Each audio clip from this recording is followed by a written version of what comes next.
Channel. बच्चों, आज हम स्टैंडर्ड 5th में हिंदी की टेक्स्ट बुक रिमझिम का चैप्टर नंबर 12 गुरु और चेला पोयम पढ़ने वाले हैं। गुरु का मतलब होता है टीचर और चेले का मतलब होता है शिष्य यानी कि स्टूडेंट। तो आज हम इस वीडियो में ऐसे ही गुरु चेले की पोयम पढ़ने वाले हैं। यहाँ पे जो चेला होता है एक मुसीबत में पड़ जाता है और गुरु अपनी बुद्धि से अपने चेले को बचा लेता है। तो चलिए देखते हैं चैप्टर नंबर 12 गुरु और चेला। गुरु एक थे और था एक चेला, चले घूमने पास में था ना घेला।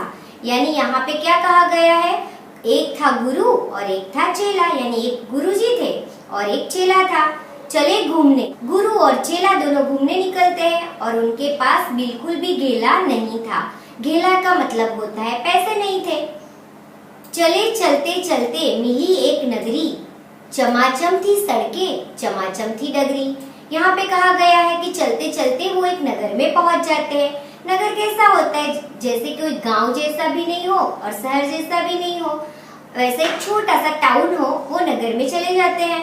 और वहाँ की जो सड़कें थे वो एकदम चमाचम थी। चमाचम का मतलब होता है एकदम क्लीन थी। नगर का मतलब होता है सड़कें। मिली एक ग्वालिन धरे शीश गगरी, गुरु ने कहा तेज ग्वालिन न बगरी। यानी चलते चलते रास्ते में उन्हें एक ग्वालिन मिल जाती है। ग्वालिन जो दूध बेचने वाली होती है वो मिल जाती है, जिसके सिर पर एक घड़ा रहता है। आप यहाँ पे पिक्चर में देख सकते हो। गुरु ने कहा तेज ग्वालिन न बगरी, यानी गुरु को देखकर जो ग्वालिन होती है वो वहाँ से भागने लगती है। क्योंकि जब भी कोई हम स्ट्रेंजर को देखते हैं तो हम बात नहीं करते हैं और वहाँ से चले जाते हैं।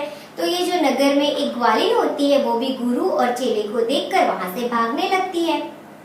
बता कौन नगरी बता कौन राजा, कि जिसके सुयस का यहाँ बजता बाजा।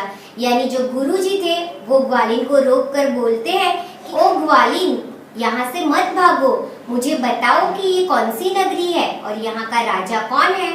जिसके सुयस का, सुयस यानी किसकी प्रसिद्धि का यहाँ पे बाजा बजता है, यानी कि जिसकी प्रसिद्धि की यहाँ लोग गुणगान गाते हैं, यहाँ का राजा कौन है। ऐसे करके ग्वालिन को गुरुजी पूछते हैं।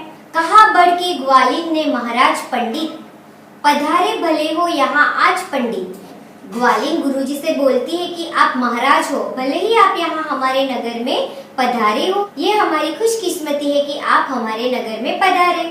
ये अंधेर नगरी है अनबुझ राजा, टके शेर भाजी टके शेर खाजा।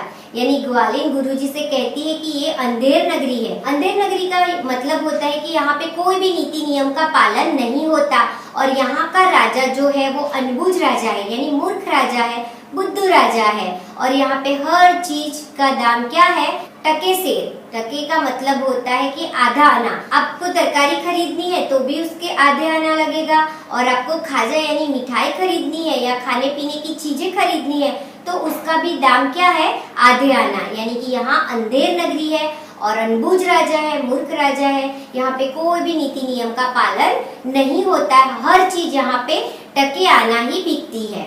गुरु ने कहा जान देना नहीं है, मुसीबत मुझे मोल लेना नहीं है। गुरुजी समझ जाते हैं कि ये तो अंधेर नगरी है जहाँ कोई नीति नियम का पालन नहीं होता, बुद्धू राजा है, तो यहाँ पे रहकर मुझे मेरी जान देनी नहीं है, जान गंवानी नहीं है और मुसीबत मुझे मोल लेना नहीं है, यानी कि सामने से मुझे मुसीबत को आमंत्रित नहीं करना है। ऐसे करके गुरुजी बोलते हैं। न जाने की अंधेर हो कौन क्षण में, यहाँ ठीक रहना समझता न मन में। गुरुजी बहुत ही होशियार थे। उन्होंने कहा कि यहाँ तो अंधेर नगरी है, यहाँ पे तो कुछ भी हो सकता है, तो यहाँ रहना ठीक नहीं है। ऐसे करके गुरुजी बताते हैं। गुरु ने कहा किंतु चेला न माना, गुरु को विवश हो पड़ा लौट जाना। यानी गुरुजी बहुत समझाते हैं अपने चेले को कि यहाँ रहना ठीक नहीं है, ये तो अंधेर नगरी है, यहाँ से चले जाना ही हमारे लिए अच्छा है। गुरुजी अपने शिष्य को बहुत समझाते हैं। जो शिष्य था वो गुरुजी की बात नहीं मानता है और विवश होकर, लाचार होकर गुरुजी को वहाँ से चले जाना पड़ता है। गुरुजी गए रह गया किंतु चेला, यही सोचता हूँगा मोटा अकेला। यानी गुरुजी चले गए और चेला वहीं पे रुक जाता है और चेला सोचता है कि मैं तो यहाँ पे अकेला रह गया, यहाँ रहकर मैं अकेला अकेला बहुत सारी चीजें खाऊंगा क्योंकि यहाँ हर चीज बहुत सस्ती मिलती है और मैं खा खा के अकेला ही मोटा हो जाऊंगा। ऐसा चेला सोचने लगता है। फिर आगे क्या होता है देखते हैं। चला हाट को देखने आज चेला, तो देखा वहाँ पर अजब रेल पेला। दूसरे दिन चेला हाट को जाता है यानी बाजार में देखने को जाता है, तो वहाँ पे जाके देखता है कि वहाँ पे तो अजब कुछ अलग ही रेल पेला है, यानी बहुत सारी भीड़ भाड़ है। टके सेर हल्दी, टके सेर जीरा, टके सेर ककड़ी, टके सेर खीरा। वो जाके देखता है तो हर चीज उसे टके सेर में मिलती है, यानी आधे आने में मिलती है। हल्दी की कीमत भी टके सेर है और जीरे की कीमत भी टके सेर है। ककड़ी भी वही दाम पे बिकती है और खीरा भी वही दाम में बिकता है। फिर क्या होता है, टके सेर मिलती थी रबड़ी मलाई, बहुत रोज उसने मलाई उड़ाई। यानी हाट में जो महंगी महंगी मिठाई थी, रबड़ी मलाई थी, वो भी टके सेर ही मिलती थी। तो चेला तो बहुत खुश हो जाता है, हर रोज वो रबड़ी मलाई खाता है। सुनो और आगे का फिर हाल ताजा, थी अंधेर नगरी था अनबुझ राजा। यानी अभी आगे क्या होता है वो हाल देखो। वो कौन सी नगरी थी, वो अंधेर नगरी थी और राजा भी बुद्धू था।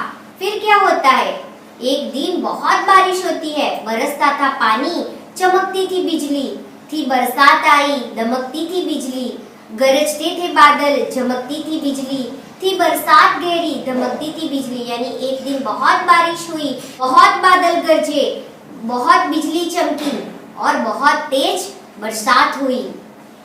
गिरी राज्य की एक दीवार भारी, जहाँ राजा पहुंचे तुरंत ले सवारी। यानी इतनी बारिश हुई कि राज्य की जो एक दीवार थी वो गिर जाती है और राजा जो होते हैं वो तुरंत वहाँ पे पहुंच जाते हैं अपनी सवारी लेकर।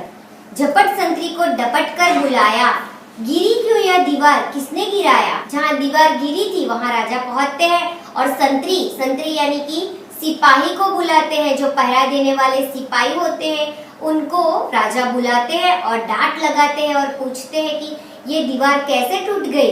कहा संतरी ने महाराज साहब, न इसमें खता मेरी न मेरा कर्तव्य। यानी संतरी ने क्या कहा महाराज से, महाराज जी इसमें मेरी कोई गलती नहीं, ना मेरा कोई इसमें हाथ है। ऐसे करके राजा से बात करते हैं। यह दीवार कमजोर पहले बनी थी, इसी से गिरी, यह न मोटी घनी थी। यानी जो संतरी थे वो क्या कहते हैं कि ये दीवार तो पहले से ही कमजोर बनी थी और इसीलिए थोड़ी ही बारिश हुई तो ये दीवार टूट गई, क्योंकि वो पहले से घनी मजबूत नहीं बनी थी।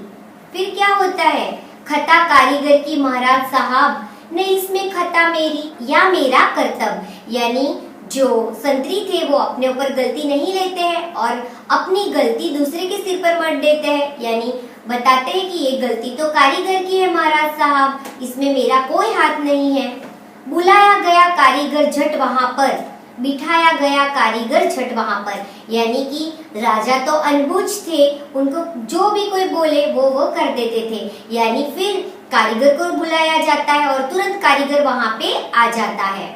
कहा राजा ने कारीगर को सजा दो, खता इसकी है आज इसको कजा दो। यानी राजा थे, उसने क्या कहा कि ये कारीगर की गलती है तो कारीगर को सजा दो, उसको मौत की सजा दो। कजा देना यानी कि मृत्यु दंड देना।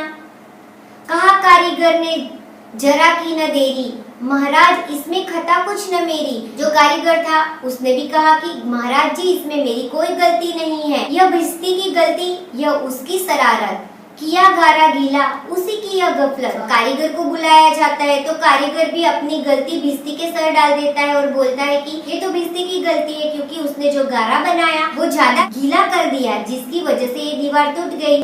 भिस्ती क्या होता है, भिस्ती ये होता है जो पुराने जमाने में मशक लेके उसमें पानी भर के लेके आता था। तो जो कारीगर था उसने अपनी सारी गलती भिस्ती के सर पे डाल दी। कहा राजा ने जल्द भिस्ती बुलाओ, पकड़कर उसे जल्द फांसी चढ़ाओ। राजा तो अनबुझ था, उसने कहा कि तुरंत भिस्ती को बुलाया जाए और उसको फांसी की सजा दी जाए। चला आया भिस्ती, हुई कुछ न देरी, कहा उसने इसमें खता कुछ न मेरी। यानी कि भिस्ती को बुलाया जाता है और भिस्ती तुरंत आ जाता है, क्योंकि राजा का आदेश था इसीलिए भिस्ती आ जाता है। और फिर वो महाराज जी से कहता है कि मेरी इसमें कोई गलती नहीं, यह गलती है जिसमें मशक को बनाया, कि ज्यादा ही जिसमें था पानी समाया। रिश्ती ने भी क्या किया, अपनी जो गलती थी वो किसके सिर मढ़ दी, वो मशक वाले के ऊपर मढ़ दी और कहा कि मेरी गलती नहीं है, ये तो मशक बनाने वाले की गलती है, जिसने इतनी बड़ी मशक बनाई जिसमें बहुत सारा पानी समा सके। मशक वाला आया, हुई कुछ न देरी, फिर कौन आता है, मशक बनाने वाला आता है। थोड़ी ही देर में राजा के बुलाने पर मशक वाला वहाँ पे पहुँच जाता है। कहा उसने, इसमें खता कुछ न मेरी, यह मंत्री की गलती है, मंत्री की गफलत, उन्हीं की शरारत, उन्हीं की हिकमत। मशक वाला भी महाराज जी से बात करता है कि मेरी इसमें कोई गलती नहीं है, मेरा कोई हाथ नहीं है, ये गलती तो मंत्री जी की है। जो मंत्री क्या होता है बच्चों, जो राजा के दरबार में मिनिस्टर रहता है, तो उसी की गलती है, उसी ने चालबाजी करके एक शरारत की थी, की वजह से ये दीवार अच्छी नहीं बनी और थोड़ी ही बारिश हुई तो उसमें ये दीवार गिर गई। ऐसे करके वो राजा से बात करते हैं। बड़े जानवर का था चमड़ा दिलाया, चुराया ना चमड़ा मशक को बनाया, बड़ी है मशक खूब भरता है पानी, ये गलती ना मेरी, यह गलती बिरानी। यानी कि जो मशक वाला था उसने ये सारी गलती मंत्री के सिर पे डाल दी। उसने कहा कि ये जो मंत्री था उसने मुझे बड़े जानवर का चमड़ा दिलाया, जिसकी वजह से ये मशक था बहुत बड़ा बना, तो ये गलती मेरी नहीं, मंत्री की गलती है। तो ये जो मशक रहता है वो कैसे बनता है बच्चों, जानवर की जो चमड़ी रहती है उसको स्टिच करके बनाया जाता है। मंत्री ने क्या किया था, बड़े जानवर का चमड़ा दिलाया था जिससे मशक बड़ी बनी थी, इसीलिए जो मशक वाले ने सारी गलती मंत्री के सिर पर डाल दी। और ये मेरी गलती नहीं है, ये गलती तो बिरानी है, बिरानी यानी पराई गलती है। ऐसे करके वो राजा जी से बात करते हैं। हे मंत्री की गलती तो मंत्री को लाओ, हुआ हुक्म मंत्री को फांसी चढ़ाओ। यानी मंत्री जी की गलती है तो मंत्री जी को सजा दिलाओ, उसको फांसी की सजा दे दो। ऐसे करके अनबुझ राजा ने आदेश दिया, हुक्म देना यानी आदेश देना। चले मंत्री को लेके जल्लाद फौरन, चढ़ाने को फांसी उसी दम उसी क्षण। राजा जी के हुक्म से मंत्री को जल्लाद फौरन लेने चले जाते हैं। जल्लाद क्या होता है, जो मृत्यु दंड की सजा देते हैं, मंत्री को पकड़ने के लिए चले जाते हैं उसी क्षण। मगर मंत्री था इतना दुबला दिखता, न गर्दन में फांसी का फंदा था आता। यानी जो मंत्री जी थे वो बहुत ही पतले थे और उसकी गर्दन में फांसी का फंदा नहीं आता था। कहा राजा ने, जिसकी मोटी हो गर्दन, पकड़कर उसे फांसी को दो तुम उसी क्षण। यानी कि कितना अनबुझ राजा है, उसने क्या किया कि जिसकी गर्दन मोटी थी उसको बुला के लेके आओ और उसको फांसी की सजा दो। तो ये तो गलत बात है, क्योंकि वो बुद्धू राजा था, उसको बिल्कुल समझ नहीं थी, गलती किसी और की है और सजा किसी और को मिले, ये तो गलत बात है। लेकिन अनबुझ राजा को कुछ समझ में नहीं आता था। चले संतरी ढूंढने मोटी गर्दन, मिला चेला खाता था हलवा दनादन।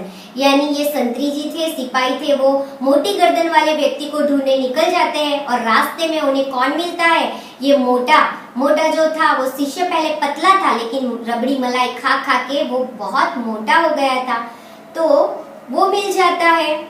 कहा संतरी ने, चले आप फौरन, महाराज ने भेजा न्योता इसी क्षण।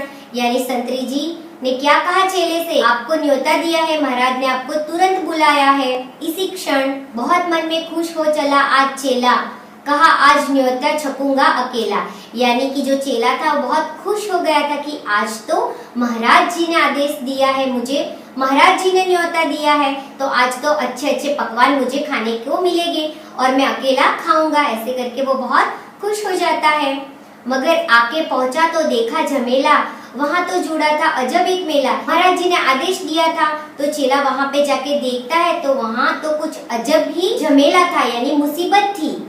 यह मोटी है गर्दन, इसे तुम बढ़ाओ, कहा राजा ने, इसको फांसी चढ़ाओ। ये मोटी गर्दन वाले व्यक्ति को फांसी पे चढ़ा दो। ऐसे करके राजा जी ने आदेश दे दिया। कहा चेले ने, कुछ खता तो बताओ, कहा राजा ने, चुप न बकबक मचाओ। अनबुझ राजा है, उसने कहा मोटी गर्दन वाला आदमी है, उसे फांसी पे चढ़ा दो। तो चेले ने कहा कि मेरी गलती तो बताओ कि क्या हुआ है, मैंने क्या किया है। तो राजा जी क्या कहते हैं कि चुप हो जाओ, बकबक मत करो। मगर था न बुद्धू, था चालाक चेला, मचाया बड़ा ही वहीं पर झमेला। जो चेला था वो भी बहुत चालाक था, उसने क्या किया, बड़ा ही झमेला मचा दिया। उसने जोर जोर से चिल्लाना शुरू कर दिया। कहा पहले गुरुजी के दर्शन कराओ, मुझे बाद में चाहे फांसी चढ़ाओ। चेले ने क्या कहा, मेरे गुरुजी को एक बार मुझे मिलाओ और फिर मुझे फांसी की सजा दे दो। गुरुजी बुलाए गए झट वहाँ पर कि रोता था चेला खड़ा था जहाँ पर। चेला रो रहा था तो वहाँ पे गुरुजी को बुलाया जाता है। गुरुजी ने चेले को आकर बुलाया, तुरंत कान में मंत्र कुछ गुनगुनाया। गुरुजी ने क्या कहा, अपने चेले के कान में जाके कुछ बात कही। झगड़ने लगे फिर गुरु और चेला, मचा उनमें धक्का बड़ा रेल पेला। यानी गुरुजी ने चेले के कान में कुछ बात कही, उसके बाद दोनों गुरु और चेला झगड़ने लगे। गुरु ने कहा फांसी पर मैं चढ़ूंगा, कहा चेले ने फांसी पर मैं मरूंगा।